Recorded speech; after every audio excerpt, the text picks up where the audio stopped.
korang, selamat pagi. Hari ni bertemu nak sharekan tips khas buat pasangan TTC. Untuk korang tahu, korang kena tengok video ni sampai habis. Nombor 1, korang kena jadi orang yang positif.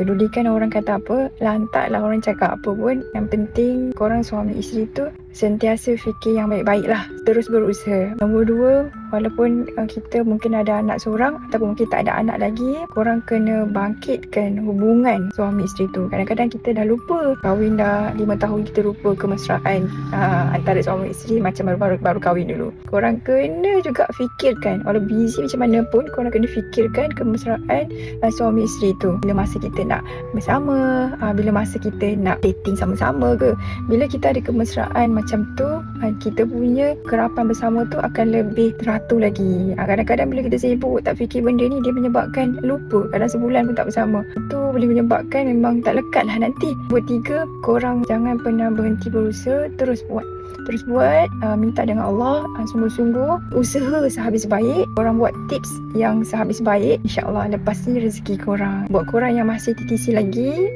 korang jangan lupa dapatkan susu formula Pro-Tili untuk bantu korang yang sedang ikhtiar zuriat tau. Korang akan dapatkan sekarang sebab tengah ada promo. InsyaAllah nanti doktor konsult korang apa next step yang korang perlu buat. Okay, bye. Semoga bermanfaat.